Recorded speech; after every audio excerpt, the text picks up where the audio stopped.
Un homme trompe son associé minoritaire, mais le karma le laisse ruiner. Le soleil se levait sur la ville encore endormie, et dans la lueur dorée du matin, un homme fixait son reflet dans la vitre de son bureau au dernier étage d'un gratte-ciel. Son sourire était celui d'un conquérant, mais derrière ce masque se cachait une ombre prête à tout pour ne pas partager son trône. Lucien Morel, homme d'affaires charismatique et redouté, avait bâti un empire dans le commerce de technologie verte. Pourtant, derrière ses succès éclatants, un secret grondait. Il n'était pas seul à avoir semé les premières graines de ce rêve devenu fortune. Son associé, Étienne Valois, un ingénieur brillant et discret, avait été l'architecte des inventions qui avaient fait leur renommée.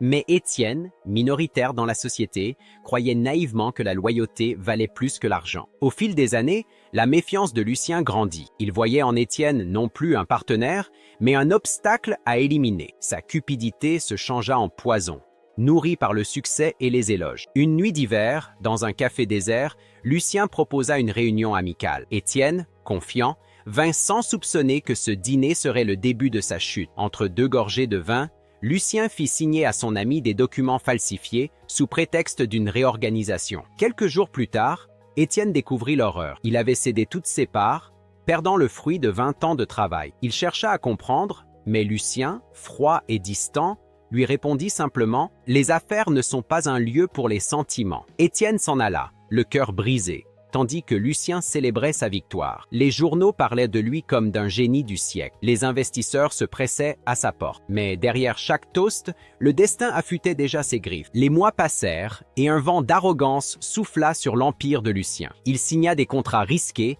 manipula les chiffres et s'enfonça dans un réseau d'alliances douteuses. Étienne, de loin, observait en silence, sans rancune apparente. Puis, un soir, un message anonyme arriva sur le bureau d'un journaliste économique. Des documents internes prouvant la corruption et la fraude de la société Moreltech. En quelques heures, les médias s'enflammèrent. Lucien, paniqué, convoqua ses avocats.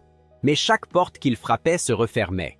Les partenaires le fuyaient. Les actionnaires le trahissaient à leur tour. Le château de verre qu'il avait construit se fissurait sous le poids de ses mensonges. Étienne, lui, avait refait sa vie. Sans vengeance, il avait trouvé refuge dans la simplicité, un petit atelier d'artisanat où il enseignait à de jeunes inventeurs. Il n'attendait rien du monde, si ce n'est la paix intérieure. Mais le monde, lui, n'oublie jamais. La justice lança une enquête. Les comptes de Lucien furent gelés, ses biens saisis. Les journaux qui autrefois le glorifiaient parlaient maintenant de l'empire effondré. Une nuit, Lucien retourna dans son ancien bureau, désormais vide. Il marcha sur le sol couvert de poussière, caressant les murs comme un homme visitant sa propre tombe. Le reflet qu'il vit dans la vitre ne lui sourit plus. Dans ce silence pesant, il comprit enfin ce qu'il avait perdu. Pas seulement l'argent, mais la confiance, l'honneur et ce frère qu'il avait trahi. Le succès n'avait été qu'un mirage, et la solitude,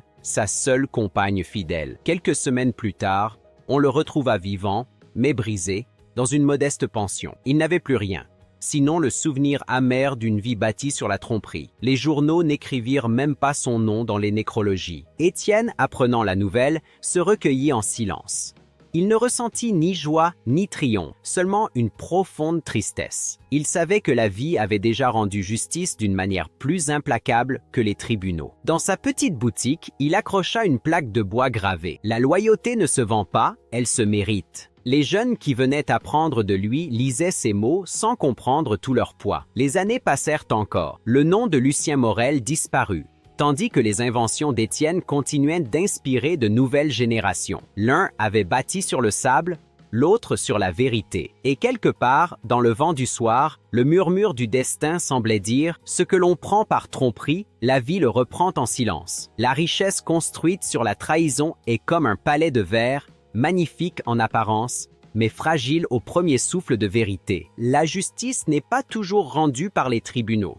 Parfois, c'est le temps lui-même qui se charge de révéler la valeur des cœurs. Souviens-toi, dans les affaires comme dans la vie, celui qui sacrifie la loyauté pour l'or finit toujours par perdre les deux. Si cette histoire t'a touché, abonne-toi pour d'autres récits où le destin rend chaque compte à sa manière.